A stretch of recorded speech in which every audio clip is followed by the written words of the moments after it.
James Doyle here. I'd like to invite you to follow me on my journey to learn from race car drivers, builders, and CEOs of today's automotive industry on what tomorrow's technology will bring. Cars are awesome!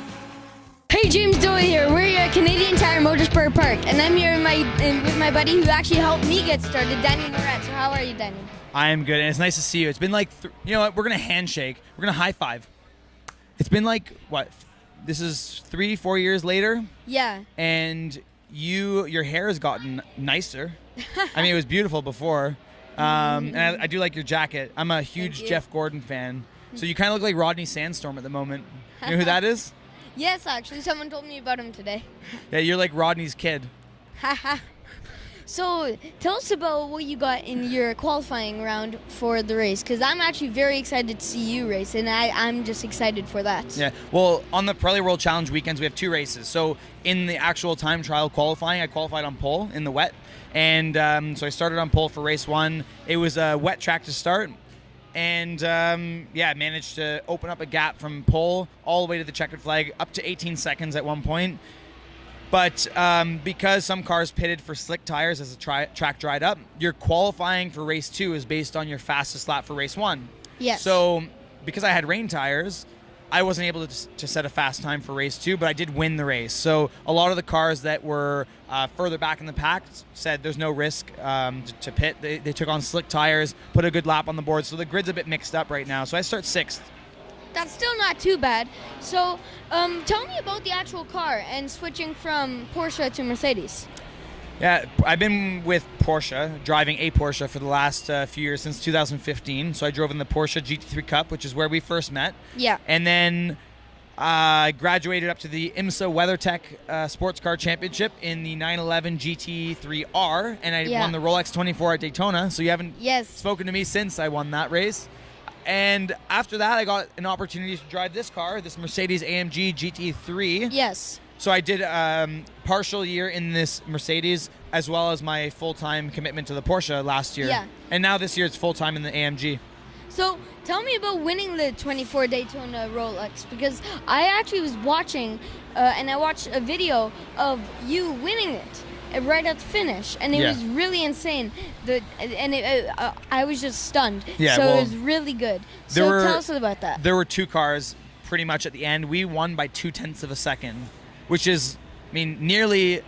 Okay, there wasn't even a bumper distance between my rear bumper and the second place car's front bumper. So after 24 hours, you can imagine 0.2 of a second's nothing, and we were as much as 2 laps down in that race, but.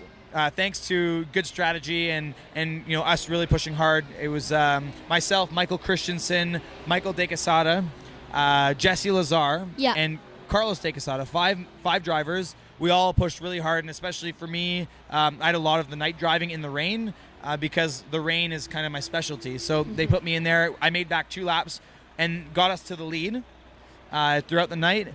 And we more or less hovered around, basically the lead lap, and we were 7th with 2 hours to go, and we picked up a few spots.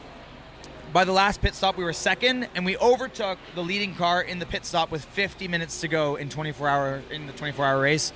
And by the end, we were just holding on for dear life. And I don't have my Rolex on me today, but I do have a nice 2-tone Rolex Daytona winning watch. Did you win it? Yeah, we won the watch. It's a special edition engraved on the back.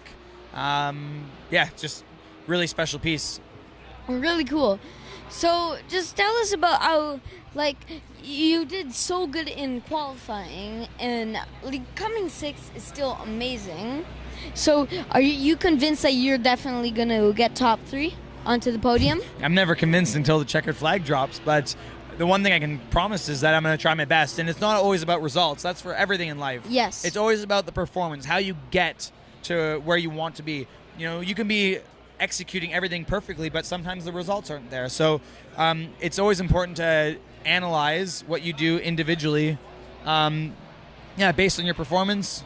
Today, I'm just going to push flat out. We'll see where we end up. Yeah. So tell us, why would you say that this is a family event? I mean, it's great. There's multiple reasons. Canadian Tire is involved here. It's a family-friendly company. They really support youth sports and charity, and I really enjoy that. Ron Fellows and Carlo Fidani have done an amazing job here at the track and made it a family-friendly environment with the fan zone, the camping, and the track itself for me to drive is amazing. And if we're having fun as a driver on the track, then I think that translates to the fans and the spectators having fun as well. Really cool. So what do you think of electric cars on and off the track? Because I think that electric cars are awesome. And even if you're just driving them to the track and watching the ice engines roar, that's amazing as well. I mean, electric cars, that's the future. Yeah.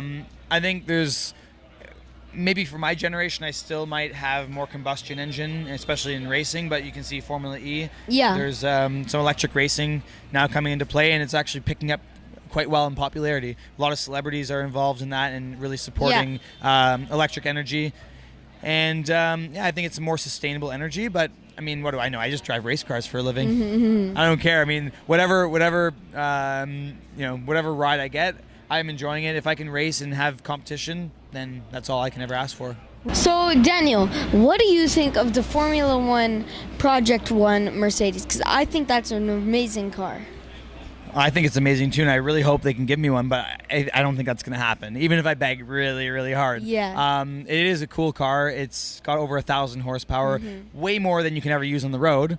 For me, I'm the type of driver that likes something more comfortable on the road because I drive this. I drive this on the weekends, and it's more than I can ever ask for. It's the fastest car I'm ever going to have, faster than any road car. So this thing's meant for the racetrack. And my road car, my girlfriend, Jessica, she actually prefers an SUV, so she likes to be really high up in the vehicle so she can see everything, all the traffic. For me, I don't care. I mean, I have, at the moment, Mercedes-Benz Oakville, so AMG Oakville supports me, and I'm a brand ambassador for them. They provide, at the moment, I have an AMG C63S Cabriolet. So it's a beautiful car, tons of power, 503 horsepower. But again, I don't ever use it all on the road. It's just the luxury that I'm more looking for. The air-conditioned seats, the nice neck warmers on the seat as well for the winter. So it's really cool.